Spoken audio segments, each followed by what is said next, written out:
My name is Drew. If you missed that, I'm one of the campus pastors in Denton. There we go. And yeah, I get the opportunity to talk to you guys about Ecclesiastes tonight, and I'm very, very excited about that. Ecclesiastes is one of, if not my favorite book of the whole Bible. And when Brandon asked if I'd be down to do this talk and asked which wisdom book I wanted to do, it was a no-brainer for me. I knew I immediately wanted to do Ecclesiastes. And Darby, my wife, was making fun of me because I was like basically jumping up and down in excitement about getting to do this book and being able to do a talk on it. And if you know me, that is not very characteristic of me. I'm not a very expressive person. So that's how excited I am about this. And my hope tonight is not only to be able to help you guys understand this book more, but also to help you guys fall in love with this book. But I know saying that, I love this book, you might be thinking that is a bit odd considering the nature of this book. So before we get going, I wanted to poll you guys. Just the first, word or phrase that comes to mind when you think about the book of Ecclesiastes. What is that? You can just kind of shout it out. Meaningless. Yeah, you guys are on it. What else? Downer. Critical. Okay. Yeah. I think that's like what most people kind of think of this book, right? They know the whole meaningless phrase, and they think it's a downer, and they think he's critical. And if you watch that Bible Project video, they even refer to the speaker of this book as the cynic, I think. They're like, he's the cynic. And I totally get that, but hopefully, by the end of this talk, I can convince some of y'all to change your mind about that. Because while this book can be very dark at times, I don't think the overall message of Ecclesiastes is a downer. In fact, I think there can be surprising freedom and joy that Ecclesiastes has on offer if we're willing to hear it. And we'll get more into that later, but as a commentary I was reading to prepare for this said, the main message of Ecclesiastes is actually one of joy, and that is your first fill in the blank for you note takers. The main message of Ecclesiastes is actually one of joy. So if you're wondering how we get from this meaningless stuff to joy, you're just going to have to hold on and stick with me. But I will say this book is not for the faint of heart. It is certainly not for the faint of heart. Ecclesiastes does not pull punches and really intends to shock you a bit. It intends to challenge you, to poke and prod at your view of life and reality. It wants to shake up your view of life. As the author of the book says at the end, the words of the book serve as a goad. If you don't know what that is, because I didn't, it's the pointy end of a shepherd's staff, and they poke and prod the sheep to get them right on the right path again. And sometimes that's a little bit painful, but it gets them going where they need to go. And that is true of this book.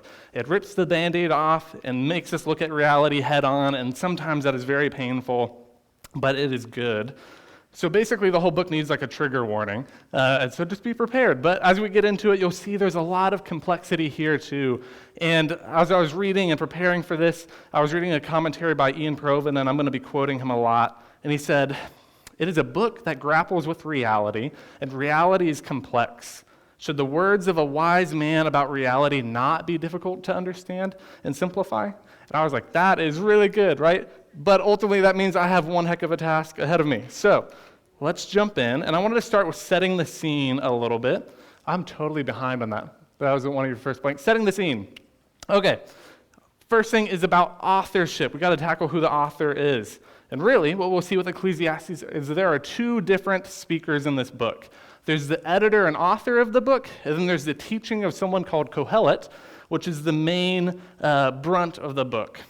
And we're going to look at Ecclesiastes 1:1 to start out with this. So that says, "The words of the teacher, son of David, king in Jerusalem." And then it jumps into the main body of the book. So what this tells us is that the actual author or editor of this is behind the scenes presenting to us the words of this other person, the teacher. And so we also see this pick back up at the end of the book in chapter 12, where it says, verses 9 through 10 in chapter 12 say, "Not only was the teacher wise, but he also imparted wisdom to the people. He pondered and searched out and set in order many proverbs. The teacher searched to find just the right words, and what he wrote was upright and true. The words of the wise are like goads, their collected sayings like firmly embedded nails, given by one shepherd. Be warned, my son, of anything in addition to them." And then he goes on to say some final concluding remarks that we'll get to later. But through these verses, we can see that the actual author and editor of the book who is presenting the collected sayings and teachings of this other person, this teacher. So you guys get that? There's two different people going on here. And the author of the book remains anonymous to us. We don't really have any hints of who this person is, who kind of intros the book and concludes it and is presenting the rest of it. We don't really know who that is. But we do know that there's someone who really values what this teacher has to say and wants to pass that along with a little bit of their own framing at the end. And so what I want to do before we get into some of this is make an assertion. Some people claim that most of the book of Ecclesiastes, all the teachings portion of the teacher, is actually like not good teachings. They think that stuff is all just kind of like junk, and the only positive teaching of the book is that at the very end when the author comes in and has his concluding remarks. And so I used to believe this. I used to think this was true, but as I started diving into this book more and more, I found that I don't actually think that's true anymore. I think the author speaks very highly of this teacher. We saw it in what we just read. The author thinks really highly of this teacher and thinks the teacher has found the right words to express these ideas. And the summation at the end of the book is nothing that's not found in the rest of the book, and we'll see that as we go through it. I believe that the author really does value and wants his son, and by us by extension, to take seriously what this teacher has to say. So then we turn to the question of, who's the teacher? Who is this guy who is, speaking most of the book? The Hebrew word here is kohelet. If you want to know how to spell that for your notes, it's Qohelet. And it's going to be on some slides later if you missed that. There's also a bunch of other spellings of it because it's not an English word. But what that actually translates closer to is assembler instead of teacher. And the reason we have teacher in our Bibles is because the thing this person is assembling and putting together are teachings and wise sayings. So thus we get teacher for most of it. And also the word Ecclesiastes that this book is named after is just a translation of Kohelet. It's Kohelet translated into Greek, which is then translated into English, and that is what Ecclesiastes is. So teacher, assembler equals Kohelet equals Ecclesiastes, which the book is named after. And so for the purpose of this talk, I'm going to just refer to this teacher or assembler as Kohelet. That's how the commentary I was reading presented it. That's how the Bible Project presents it. So that's what I'm going to do. So the question becomes, who is this person? Who's Kohelet? Who is this teacher? And there's a lot of different views about it. There's a lot of debate. The most traditional view is that this teacher is Solomon. It says in that first line, son of David, king in Jerusalem. And while, that first line really makes it seem like, oh, yep, that's Solomon, it must be, it actually starts kind of breaking down and doesn't add up a ton later. Because first off, if it was Solomon, why not just say it? Why not just say this is, the teaching of Solomon? It doesn't say that.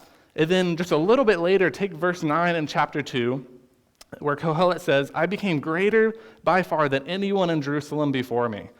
That's a really weird thing for Solomon to say, considering the only king in Jerusalem before him was David, his dad. So is he just weirdly bragging about being better than his dad? It just doesn't quite fit, right? And there's other verses scattered throughout the book that just don't quite make it seem like it's Solomon. It just he kind of even later drops this whole king persona. It doesn't even seem like it's from a perspective of a king anymore. And so that really gets us to arrive at a lot of scholars thinking this is not Solomon, but actually an anonymous teacher who's basically stepping into the shoes of Solomon as a way to think through these different ideas and demonstrate them. It's almost sort of a literary device for this writer. They're taking on the persona of Solomon, which later in the book they end up basically just dropping altogether. And so that's, the two major camps about the authorship. Some people just think it's Solomon. Some people think anonymous writer who's taking on the persona of Solomon to get across these ideas. And I'm not going to push either one of those ideas on with you. I mean, you can believe what you want to believe. I lean towards the anonymous writer taking on that persona. But we arrive at calling them Kohelet for the rest of the talk. That was a lot real fast. Is everyone tracking? Thumbs up? We're doing all right? Still awake? Cool. All right. So the next thing we need to tackle is this word that's translated in the NIV as meaningless. You guys were already saying it. In the ESV, it's vanity. In the Message, it's smoke. And we see this word pop up in verse 2 at the beginning of Kohelet's teaching. It says, meaningless, meaningless. There we go. Meaningless, meaningless, says the teacher. Utterly meaningless. Everything is meaningless. As the book continues, you see this word pop up over and over and over again. 38 times, in fact. 38 times. It's a lot. And I just have a couple of examples up there for you. He said, I said to myself, come now, I will test you with pleasure to find out what is good. But that also proved to be meaningless. And I saw that all toil and all achievement spring from one person's envy of another. This too is meaningless, a chasing after the wind. Whoever loves money never has enough. Whoever loves wealth is never satisfied with their income. This too is meaningless. Enjoy life with your wife, whom you love, all the days of this meaningless life that God has given you under the sun, all your meaningless days. For this is your lot in life and your toilsome labor under the sun. So, the Hebrew word here for meaningless is hevel, Hevel, hevel. Our closest translation would actually be vapor or smoke, and that's quite different than meaningless, right? I actually have a slide later for this, but I'm going to put it up now. Vapor, smoke. That is quite different than meaningless. And the word is used by Kohelet to describe how life is temporary or fleeting, but also how life is an enigma. And so I want everyone to do something real quick with me. Everyone hold out their hand in front of them, just kind of like this, right? All right. Now with that hand, try to grab the air in front of you. Just try to grab that air. That is what hevel means. It means, man, I'm trying to grab this thing that's in front of me, and I know there's air in front of me, but when I try to grab it, it just slips through my finger. And UTD students are like, I'm going to make a little thing, and I'm like, okay, no, that's not the point. That's not the point. That's the point, right? You're trying to grab it, slips through your fingers. That is what hevel is getting at. Grabbing the air in front of you and it slips through your fingers. It's hard to understand. It moves around. It's chaotic. It's unpredictable. In the eyes of Kohelet, life is like that. Life is unpredictable, unstable, ungraspable, which is why Kohelet uses another oft-repeated phrase, which is life is like chasing after the wind. Life is like chasing after the wind. You can chase after the wind all you want, but you're never going to be able to grab hold of it fully. That is what he's getting at. And this word hevel is pretty essential to us understanding this whole book, because Kohelet turns over to it over and over, and he is essential to his whole argument throughout the book. So instead of us trying to use a mediocre translation of that word that doesn't quite get the full idea, I want us to just be okay using the Hebrew word here. Just be okay using hevel. Translations are a really great tool. I'm so glad that we have translations in our vernacular, the languages we naturally speak. But if there's anyone here who speaks multiple languages, you know that there are some words that don't just perfectly translate from one language to another. There's just not a perfect equivalent for some words.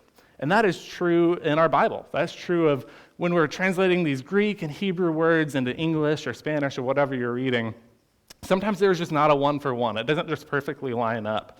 And so I think sometimes it's better for us to actually just land on trying a new word and learning a new word and accepting that word's meaning than landing on a translation. And I think hevel is one of those words. When I read Ecclesiastes, I don't even really read meaningless anymore. I just skim over that in my mind and replace it with the word hevel every single time I see meaningless. And so that's what I want you guys to do as we go on from this.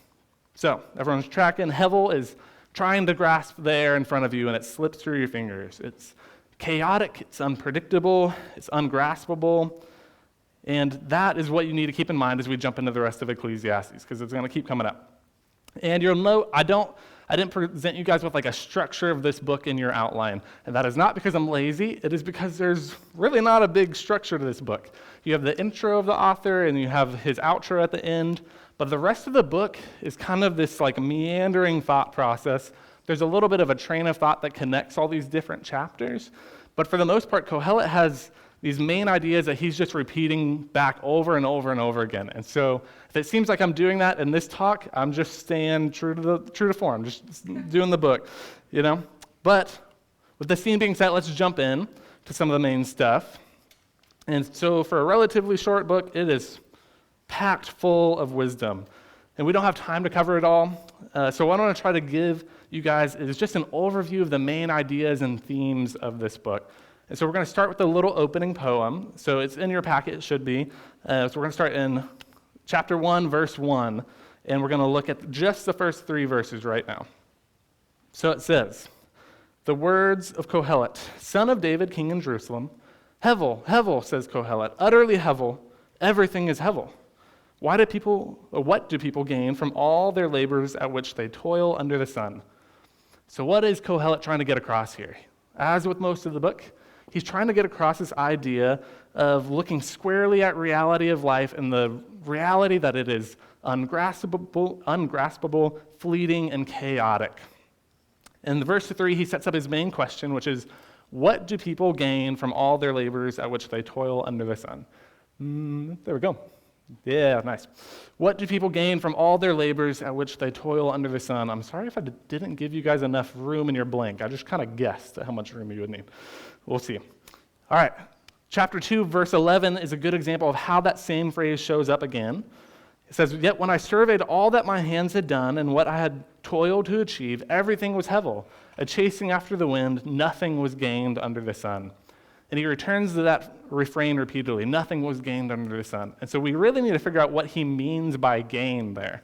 Because he's not just asking if, you get anything from the moment in life. He's not questioning that if you work, you get paid and you get money. He's questioning what ultimate gain we get from life. He's questioning the extrinsic gain instead of the intrinsic profit that is plainly acknowledged. I know, big words. But this is the way I've come to think of it. It's basically like renting a house versus owning a house. And so people my age, this is a common dilemma. You get to this age that you're wanting to buy a house, and a lot of people, why they want to buy a house is they don't want to keep paying these rent payments forever. They want to their payments to go towards owning something, towards building something. So that's why people want to own a house, they want to have a mortgage payment, because they want to build up equity, which is basically all these payments I'm paying on my house eventually add up, and then when I'm 40 or 50, I can maybe own that house finally. That is this idea of gain. They want to eventually own this house, but whether you are building to owning a house or if you are just renting a house, either way you still have a roof over your head, right? Either way you still have a place to live, but when you're trying to build towards owning a house, then you at the end of the day finally have gain from it. You have finally owned the place instead of you're still renting forever. And that same idea is basically what Kohelet's talking about here. He's talking about at the end of everything, what do we gain? Are we just kind of doing the same cycle over and over and over again? And he's not looking at housing, he's looking at life as a whole. What are we gaining and building up for ourselves? We might accumulate money and possessions along the way, but what are we ultimately building towards? And as we see over and over, his answer to that is it's hevel. We can't. It just slips through our fingers. Ungraspable smoke and vapor. And so the main chunk of this book actually consists of Kohelet sorting through these different ways that we try to find gain in life. And the reality of when we do, that gain often just slips through our fingers because life is hevel. Okay, you guys tracking with me? I know it's getting a little bit philosophical with the gain stuff, but like we said at the beginning, it's a wise man talking about reality. It's going to be a little complex and philosophical at times. So let's turn back to the passage we're looking at and just pick up at verse 4 from where we were. And so this is where Kohelet's jumping into his reflections on this question of what do humans gain from everything that they go after. So I'm going to read this passage for us. Generations come and generations go, but the earth remains forever. The sun rises and the sun sets and hurries back to where it rises. The sun blows to the south and turns to the north. Round and round it goes, ever returning on its course. All streams flow into the sea, yet the sea is never full. To the place the streams come from, there they return again. All things are wearisome, more than one can say. The eye never has enough of seeing, nor the ear its fill of hearing. What has been will be again. What has been done will be done again. There's nothing new under the sun. Is there anything of which one can say, look, this is something new? It was here already long ago. It was here before our time. No one remembers the former generations, and even those yet to come will not be remembered by those who follow them. Rough, right? That's pretty rough. This intro poem, he lays out another major theme for us, which is that despite all our effort, time continues onwards. Despite all our effort, time continues onwards. So as time goes on, the generations of the past are soon forgotten. Despite all their achievements and the things we have built up, time continues to march forward. And as much as we might try to gain from life by building things up for ourselves and becoming great and mighty, he's basically saying time's eventually going to come and just crumble that all away while the mountains still stand. It's a bit bleak, but it's also true. Kohelet wants us to come face to face with this. Darby and I recently had the opportunity to go to Rome for a bit, which was really cool. I had never been in a place like this. It was mind-boggling. You're just walking around a city that's literally thousands of years old. Like, you're going into these buildings that predate Christ, and it's just crazy to be there. And so we're like halfway through this trip. I think we're like on the way to like go get like food or find our bus or something like that, and we literally just stumble upon like these ancient Roman ruins. Like, it's just like they're just in the middle of the city everywhere, and so you just kind of stumble upon it. And so we're like looking at it. It's like, oh, really impressive, all these like ancient columns and walls and that kind of stuff. And then it was so ridiculous. It's like in the midst of that, you're like, whoa, thousands of years old. And then there's just a cat sitting on one of those walls, just like going to town, licking itself on that wall. I mean, it was like just living it up. And so I like nearly died laughing, because you're like here and you're so impressed by it all. And you're like, man, this is the Roman Empire. They built all this stuff. And now a cat is just sitting on that column, just licking itself. You're like, what in the world? But it was such like an eye-opening thing to me. We found out there was like a cat cafe nearby. It was a whole thing. But I was like, wow, these ruins, like they could have been some rich guy's house. They could have been a palace, a meeting place, like a place of law or something like that. But now all they are just some things tourists wearing fanny packs take pictures of, and that cats sit on to bask in the sun and clean themselves. That's what these ruins are now. And it was such a just like reminder to me that one of the greatest empires of human history that lasted almost 1,000 years, it just crumbled, and now it's just ruins that a cat sits on, right? Like, it's just like mind-boggling. Because for all the impressive striving we humans do, ultimately time just continues on. The mountains and the oceans are still there, but all we do, we build up and then it crumbles again. And Kohelet helps us to see beyond ourselves in this opening statement. It's easy to think that we're the end-all, be-all, the peak of importance and civilization, especially living in America. I think that's ingrained in us from a young age. But Kohelet tells us nothing is new. Times come and go, and compared to the mountains and oceans, we're just a passing thing.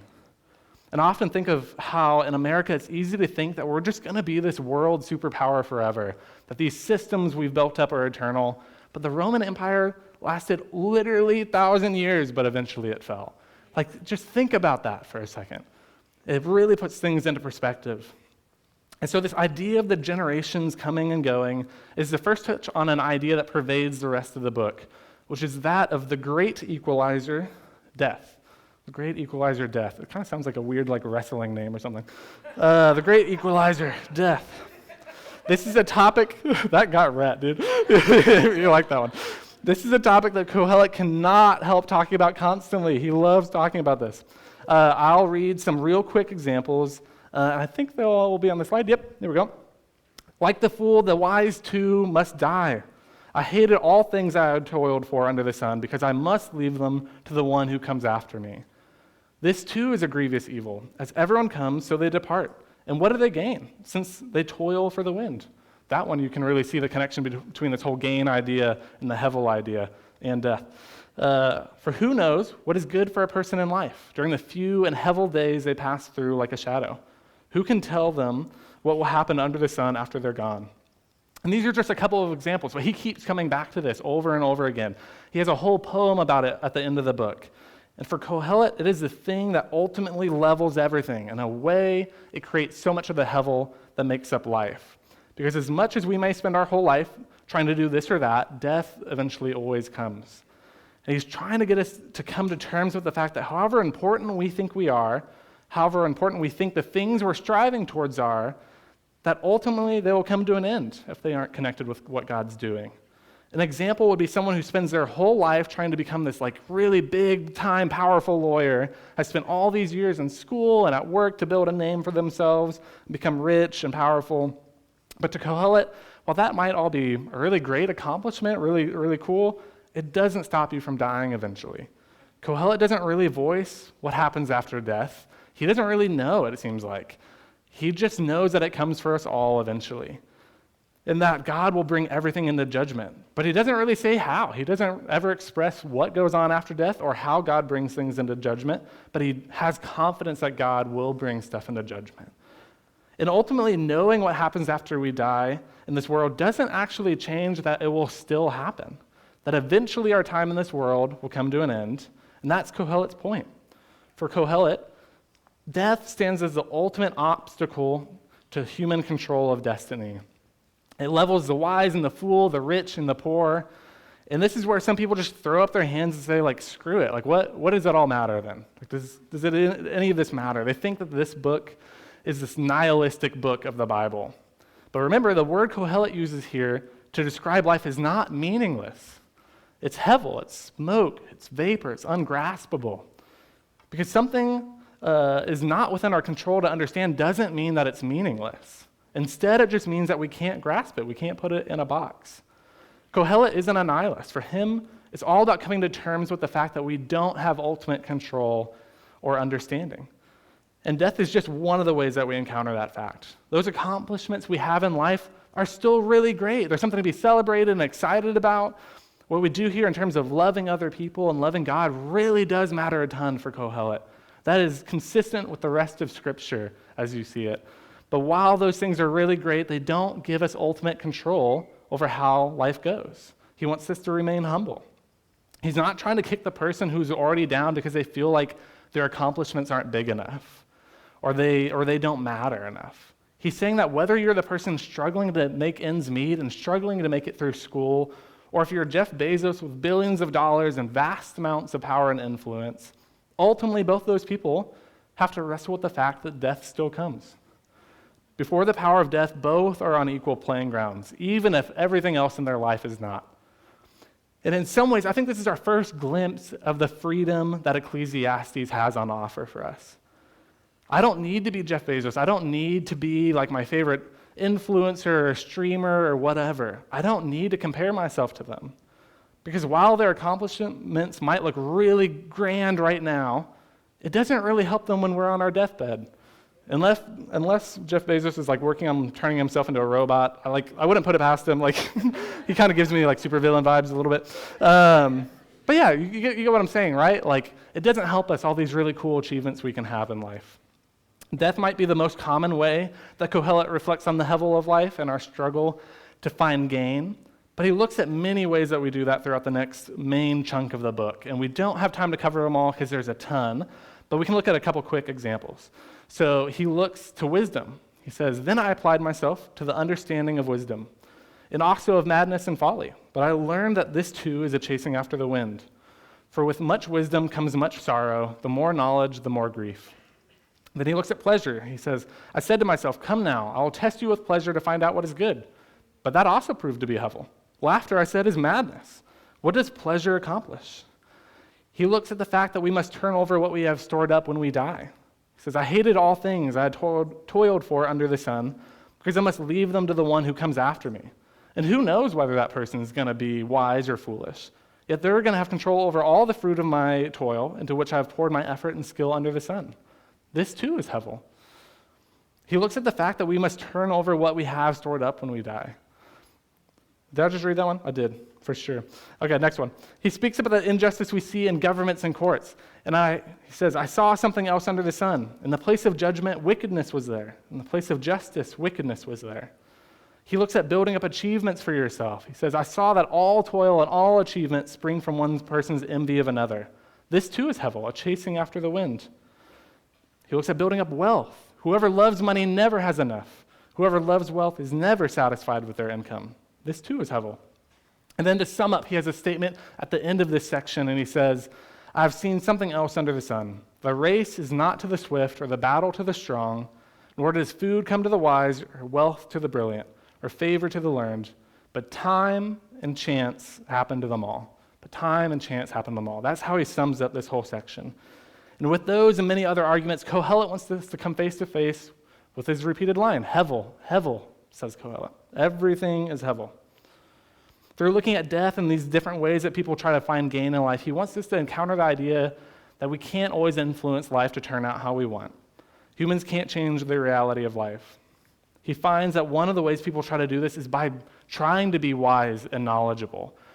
And the hope behind doing that is that they can now go and influence life to turn out one way or another, to fight back against the hevel that surrounds us. And this is where you see him start pushing back against some of the straightforwardness of Proverbs. Kohelet wants to qualify the wisdom of Proverbs. Kohelet wants to qualify the wisdom of Proverbs. He doesn't think life is so simple that you can follow a formula and just get what you want. Take chapter 11, verse 5 from Proverbs, and then compare it to chapter 8, verse 14 in Ecclesiastes. It's in your packet, and it's also on the slide. Proverbs says, "The righteousness of the blameless makes their paths straight, but the wicked are brought down by their own wickedness." But the Ecclesiastes verse says, "There's something else, Hevel, that occurs on earth. The righteous who get what the wicked deserve, and the wicked who get what the righteous deserve. This too, I say, is Hevel." You guys seeing the contrast between those two verses? They're pretty different. And it's not that Kohelet disagrees wholesale with what Proverbs is saying. He still upholds wisdom being better than folly over and over in the book. There's so many little verses about that. He even gives his own examples of wise ways to act in life. That's actually the majority of the last third of the book. But he does want us to not get in the trap of thinking there's a formulaic way of life that lets you control or predict life's outcomes. You can't just do A, B, and C, and then boom, you've gained from life. You figured it out. No, he's saying that doesn't work. There's no way to find a way to avoid all the suffering and pain of life. I think of it with the example of studying for a test. So Proverbs is kind of like, if you study for your test, you're probably going to do well. Ecclesiastes is like, if you study for your test, you're still going to die. That's the difference there, right? And you're like, okay. Those are both true statements, right? Those are both true. You study for your test, yeah, you probably will do better. But ultimately, it doesn't help you not die. And that's Ecclesiastes' whole thing. That one also got read. Kohelet really values the wisdom found in the rest of Scripture, but he wants to qualify it. He wants to put it in its proper perspective. He wants to point out that wisdom has its limits. The truly wise know that wisdom only takes you so far. We are ultimately never able to know everything or reach a pinnacle of wisdom. Chapter 8, 16, and 17 is a great example of Kohelet's thoughts on this. He says, "When I applied my mind to know wisdom and to observe the labor that is done on earth, people getting no sleep day or night, then I saw all that God has done. No one can comprehend what goes on under the sun. Despite all their efforts to search it out, no one can discover its meaning. Even if the wise claim they know it, they cannot really comprehend it." So a core message of Ecclesiastes is that wisdom does not give you power or make you God. Wisdom does not give you power or make you God. We are still creatures, not the creator. The wise still die just as the fool does. Wisdom is useful in helping us understand the world, like Pedro was talking about, but mainly what it helps is to help us understand how impossible the world is to control. That is what Kohelet means in chapter 2, verse 18. When he says, with much wisdom comes much sorrow, the more knowledge, the more grief. With wisdom comes the pain of feeling like we should be able to understand things and control them, with the reality that we really can't. Wisdom does not give us complete mastery over existence. As a commentary I was reading says, wisdom is useful as an instrument for understanding the world, yet what it mainly helps one to understand is just how impossible it is to control and to profit from the world as it has been created. And Kohelet knows that many people use wisdom and righteousness to become another way that they try to grab hold of life and control it and put it in a box and control the outcomes of life. And that's what he's trying to get at with this really confusing passage out of chapter 7. And I don't think this is in your packet, but it's up on the slides if you want to follow along. Consider what God has done. Who can straighten what he has made crooked? When times are good, be happy. But when times are bad, consider this. God has made the one as well as the other. Therefore, no one can discover anything about their future. In this Hevel life of mine, I have seen both of these. The righteous perishing in their righteousness, and the wicked living long in their wickedness. Do not be over-righteous, neither be over-wise. Why destroy yourself? Do not be over-wicked, and do not be a fool. Why die before your time? It is good to grasp the one and not let go of the other. Whoever fears God will avoid all extremes. And you probably have a little footnote in your Bibles if you're reading along, and it says, or will follow them both. So it's getting at this idea of balance. You're going to have a balance between these things. And for Kohelet, God is sovereign over the good and the bad, and we shouldn't just try to force it to always go well for us. And one of the ways we do that is trying to be over-righteous or over-wise. Elsewhere, he talks about making sure to be obedient to God, since God calls everything into judgment. So it'd be really weird and wild departure for him to be like, okay, just don't try to be righteous and like live right according to God. That is not what he's getting at here. That would be really weird for him to say. Here, he's talking about the righteousness that thinks if I do everything right, then God will do blank for me. So if I just do all this, then God will like kind of give me something extra, right? He'll like favor me. Thus, we're trying to seek to control God. We think that by all of our actions, we can control what God does for us. And so we can still fall into this trap today. It's a trap of thinking we're saved by works. It's a trap of thinking that if we do everything right, then God will bless us or forgive us, et cetera, right? And we can try to control life in so many ways, and we can try to use wisdom in so many ways. I think we do this in ministry. We think, if I can just figure out how to do everything right, we'll get the results we want. All the people in my core are going to become Christians. They're going to be these amazing, on-fire disciples. They're going to become perfect. They're never going to falter. Like we ourselves are going to overcome weakness and hardship. Focus is going to be this perfect, idyllic community. Just as long as we can figure out this system to make everything work the right way. We're trying to control all these outcomes. Or we think we can figure it out with our degree plan, right? We think, work really hard on all my classes, maximize my time and resources, then life's going to work out for me. You know, I'll get the good job and things that I want, whether it's security or the ability to bless my friends and family, wealth, happiness, etc. Just as long as I can follow the formula correctly, and do everything wisely, then surely that's all attainable for me. And Kohelet warns us against using wisdom or righteousness to seek to control life or to ultimately control God. He would say that there are certainly wise ways to live life. We shouldn't just be foolish. I saw that wisdom is better than folly, just as light is better than darkness. That's out of chapter 2, verse 13. There's certainly a lot to be learned, certainly a wise way to go about life that would be really helpful, but ultimately being wise and knowing good courses of action doesn't guarantee everything for us. It doesn't let you finally grasp onto life and hold it in the palm of your hand to do with as you will. Once again, it slips through your fingers. You're not God, and you can't make everything work out how you want it to. And while I think that's a common human problem, that we're trying to be God, we're trying to make everything work out, I actually think sometimes Gen Z struggles with the opposite side of it. I think Gen Z can swing to the other side of the pendulum. There's so much anxiety and depression partly because I think we start thinking that nothing's ever going to work out. Everything's going to be chaos all the time. Everything's going to be bad all the time. But if I'm understanding right, Kohelet would say that that too is Hevel. It's still trying to predict reality, just with a pessimistic attitude instead of an optimistic one. Trying to lower your expectations so that you're not disappointed. But as much as sometimes bad stuff happens to good people, sometimes good stuff really does happen to good people. That's the point. We can't nail it down. It's not fixed or predictable.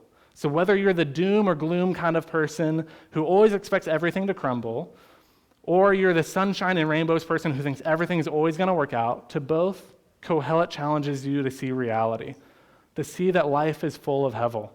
You can't always predict what is going to happen, and that is okay. That's okay. Because while you are not God, and you can't make everything work out how you want to, luckily, God is good, and he's working for our good. We can rest in that instead of trying with all our might to fight it and make it be what we want instead. For Kohelet, there's no controlling life. There's no formulaic way that it works that we can figure it out and then just always get the outcome that we want. We're ultimately creatures, not the creator. That is not our place to be able to grasp life. From Ian Provan again, he says, the universe is not designed to contain gods and heroes, but mortal beings who accept the limitations that have been set upon their lives and get on with them in quietness and humility. And what we see is that when we desperately try to fight against the Hevel of life, we try to control everything instead of accepting our limitations, what we end up doing is only hurting ourselves. If we try too hard to fight back against the Hevel, we will only cause ourselves pain. That is what Kohelet's talking about. Going back to the example I used early on, talking about what Hevel meant, I think what this is we're trying to grasp the air in front of us so hard that our nails start biting into our palm and we start making ourselves bleed. We're trying so hard. We think if only I grasp a little bit harder, then finally I'll have control. And then all we're doing is really making our own self bleed.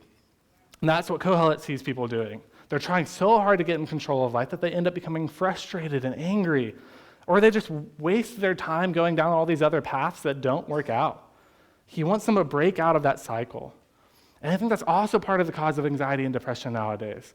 Not to downplay all the other stuff and chemical imbalances and other factors, but it's almost like we got halfway there. We realize that life is chaotic and we feel that deeply, and we get that everything doesn't always work out and it freaks us out, but we forgot that we can release our hands instead of grabbing more tight. And I know that's what happens to me. I definitely struggle with anxiety at times. And normally when I zoom out and look at it, what's going on is I'm just trying desperately to make things work out how I want them to work out. Instead of, and I have this deep, raw fear that it will not. Instead of just giving up control to God. This talk was one of them. I was just stressing about this talk because I was I want to make sure it's impactful for people and it makes big impressions and all this kind of stuff, instead of being wait, God's in control of this stuff. I can be wise in how I prepare. I can be thoughtful in how I prepare. But man, the ultimate end of this, that is in God's hands, not my hands. That's what's going on. Everyone needs a Layla in a crowd. Just come to TNF in Denton, every Thursday, then that'd be great. Okay, so we got to go a little bit quickly now. Since life is smoke and vapor and it slips through our fingers and it eludes us and eludes our best efforts to predict and control, what are we to do? Right? Do we give in to nihilism and just think, nothing has meaning, so we might as well not try? Or do we think that since nothing has meaning, we might as well just do whatever we want? We give in to hedonism and pursue pleasure, regardless of the consequence. Ecclesiastes presents a third option. The end of chapter 5 serves as a great example of the idea that Kohelet returns to throughout the rest of the book.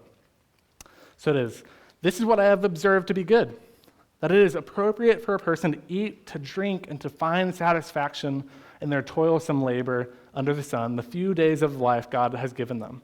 For this is their lot. Moreover, when God gives someone wealth and possessions and the ability to enjoy them, to accept their lot and be happy in their toil, this is a gift of God. They seldom reflect on the days of their life because God keeps them occupied with gladness of heart. For Kohelet, the answer to fight against Hevel that pervades life is to accept our place as creatures, not their creator. And in that, enjoy the gifts that God has given us. He wants us to enjoy our work that we do, enjoy when God gives us good times in life. The simple things like a good meal and good friends to enjoy it with. Life is not meaningless. It doesn't have to be depressing and sad all the time, although there are going to be sad times. We can enjoy the small things. We can stop worrying about striving after gain in life and instead enjoy the life that God has given us and live it in submission to Him. The good life is the life centered on God and not on the striving self. The good life is the life centered on God and not on the striving self. Part of wisdom is learning to let go of striving to be in control, to know it all, to predict it all. And Kohelet wants us to give up this chase of trying to capture the smoke of life. Instead, he wants us to just accept it and accept our place and accept that it's better for God to be in control than it is for us to be in control. The fear of God allows one to rejoice and apply oneself in life amidst all that one doesn't understand. It's not a reason to despair in the mind of Kohelet. It doesn't make life meaningless. It makes life incredibly valuable. How we live really matters a ton because we only have so much time. So we don't need to worry about building a name for ourselves or all these other things. We can just find enjoyment in life with the small stuff that God gives us. There's a joy to be found when you cease to grasp after the things that you can never possess. Grasping after certainty leads to unhappiness in his view. So the question we need to ask ourselves is, what am I trying to grasp onto? What things do we grasp for? Because Kohelet isn't arguing for hedonism. We already talked about that, right? He went after pleasure. He tried that whole thing, and it didn't work out. He said that's Hevel too. This verse is not talking about partying hard and doing whatever you want, gratify yourself. If that's what you're reading into this, it's wrong. That is not what's going on here. He's talking about joy and gladness in the good things of life. He's never questioning the existence of God. He knows that God puts everything into perspective, including the enjoyment of life. God brings justice to everything. And so what we do really does matter. We can't just pursue pleasure with no worry of the consequences. That is a foreign idea to Kohelet. He would be so baffled by that because he knows that God still reigns supreme. And what Kohelet says is framed by his belief that God will ultimately bring justice. You see this pop up in 3:17. I said to myself, God will bring into judgment both the righteous and the wicked, for there will be a time for every activity, a time to judge every deed. And at the end of the book, that is what you see the author wrap up with. I think this is, yep, we're still tracking, good. He says, now all has been heard. Here's the conclusion of the matter. Fear God and keep his commandments, for this is the duty of all mankind. For God will bring every deed into judgment, including every hidden thing, whether it is good or evil. So the author comes in and adds his conclusion or summation of all this stuff that we've been learning, echoing Kohelet. He points us back to fearing God and walking in obedience to his commands. Fearing God and walking in obedience to his commands. Because ultimately, God brings everything into account. And for the author, that is the most wise thing that we can do in life. He believes that the truly wise have a deep reverence and awe of God and come before him carefully and with due attention. The fool comes before God because of peer pressure, habit, custom, with no actual care of encountering God and desire to be shaped like God. The wise stand in awe of God. And we should realize that there are things above our pay grade. We are not God, and that's the whole hell business that we've been getting at. We don't get to be God, and that's a very good thing. It's a very good thing. I want to share a quote from the commentary I was reading because it puts all of this way better than I possibly could. He says, I think there's a slide for it. Kohelet continually returns to these two themes, urging on his hearers a futility of human thought and activity in pursuit of common human aspirations on the one hand, while urging a revision in their thinking and the embrace of reality as it exists on the other. There is indeed much that is incomprehensible and futile, hevel, from one point of view, as mortal beings, whose life itself is fleeting, insubstantial, and unable to be grasped and retained, chasing the wind. But there is no need, Kohelet will tell us, for the chase. It is possible, acknowledging the way things are really, to live a contented life in harmony with reality. And I think in your packets that is misquoted. It's actually Ian Provan, not Eugene Peterson. I don't know why I put that. That is what the author says this whole book is getting at. So, we're getting really close to being at the end. The astute listener would be wondering and have a question in the back of their mind. Does Jesus change the wisdom of Kohelet at all? Does Jesus change the wisdom of Kohelet? And it's a valid question. We need to wrestle with this question. With the perspective we have from Jesus and the rest of the New Testament now, what, if any, does it change about the perspective on this book? And I would argue that it changes very little, actually. I think what Jesus does is bring clarity to Kohelet's broad ideas.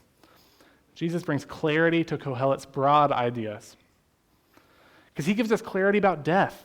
For Kohelet, death is the ultimate obstacle, and we see that actually reflected in the New Testament as well. Paul says as much in 1 Corinthians 15:26 when he says, the last enemy to be destroyed is death. You might expect that to finish with the last enemy to be destroyed is Satan or sin. But he says the last enemy to be destroyed is death, actually. But now we know how that last enemy is defeated. We know what lies beyond death, at least somewhat more clearly than Kohelet did. But until Jesus comes back on this earth, I just totally lost where I was. Until Jesus comes back, death on this earth still exists. It just isn't the complete death that we thought it was. But if you think that being rich or making a name for yourself here is going to help you in the new heavens and the new earth, you are in for a surprise. Because while we have added clarity, the principles that Kohelet is getting at still apply. Striving after gain on this earth, ultimately, if it's disconnected from what God is doing, doesn't get us anywhere. Time's still going to move on. People's in the world comes and goes. But now we know what it looks like for us to participate in God's work in the world. That's the example we get in Jesus. We get to be part of something that does last when we participate in what God's doing, whether that be making disciples, working to create a better world in our job and workplace, bringing beauty and life into the world. Now we do get to build something that lasts. And Jesus gives us clarity on how God's going to bring things into judgment. We see that in Jesus. Jesus gives us clarity on what obedience to the Lord looks like. Now in Jesus, we have a clearer example more than ever of how to actually follow the command at the end of this book. How are we actually supposed to be obedient? We see that more clearly in Jesus. He gives us clarity, but the overall words of Ecclesiastes still hold up. You see Jesus echoing some of the teaching of Ecclesiastes in the Sermon on the Mount when he talks about worry. And I don't have time to go in the whole passage. We're about at our time for pizza, I believe. And so if you can look it up later if you want. It starts in Matthew 6:25. So I'm just going to read you like a little part of it. It says, "Therefore I tell you, do not worry about your life, what you will eat or drink, or about your body, what you will wear." Then I'm going to jump to verse 31.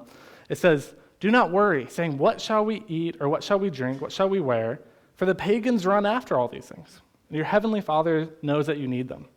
But seek first his kingdom and his righteousness, and all these things will be given to you as well. Therefore, do not worry about tomorrow, for tomorrow will worry about itself. Each day has enough trouble of its own." Do you guys see how that connects to what Kohelet's saying in Ecclesiastes? Saying worrying about it doesn't change anything. Know that God's in control. God's got you. You don't need to worry about this. Seek his kingdom. That is your job. That is your job, not all this other stuff. The same message. Jesus just, condensed it into like 2 paragraphs instead of a whole book. That's how Jesus does stuff. All right. And then one of the main points that we learn from Kohelet is that gaining all this wisdom does not give us control over life, and we see that in Jesus as well. Jesus is the personification of wisdom in the New Testament. He is all wisdom and truth, and that ultimately means that we are not all wisdom and truth, that he has control of life and truth, not us. So I want to leave you guys with some last takeaways, and these are just kind of like little extra bonus points. The first being something Garrett talked about at winter camp. True wisdom comes from God. True wisdom comes from God. It comes in realizing that some stuff is above our pay grade. Some stuff is out of our control, and that is good. It is okay. It's like being a kid who's begging to know the whole plan of a day that you're going out with your parents, instead of just being a kid and just enjoying it as you go along. Just being able to play and trusting that your parents know what's going on and that you can just trust in them and be a kid. Second thing, we should not idealize wisdom. It has its limits. It's not everything. There's a middle path of respecting wisdom and knowing it's good, but also not thinking that it is everything. And then finally, God is the one who provides meaning. And I think so often, guys, so often we live as if there was no God. We try and find value and meaning in so many things. Maybe it's comparison to other people in your life or people online. Maybe it's achievements or the validation we get from others. Maybe it's trying to find happiness in whatever the next cool thing in life is, or building up wealth for ourselves, but Kohelet finds all these things hevel before God. God is the only one who provides meaning for our lives. Obedience, love, and proper respect and reverence for the Lord is the only thing that will bring us out of the hevel that pursuing all those other things gets us. Kohelet wants us to wake up to reality. If you spend your life chasing after all those other things, you'll find that they just slip through your fingers. So stop trying to hold on to them. Instead, realize your place. Hold on to God instead. Enjoy the things he has given you to enjoy. Obey him and realize you're a creature, not the creator.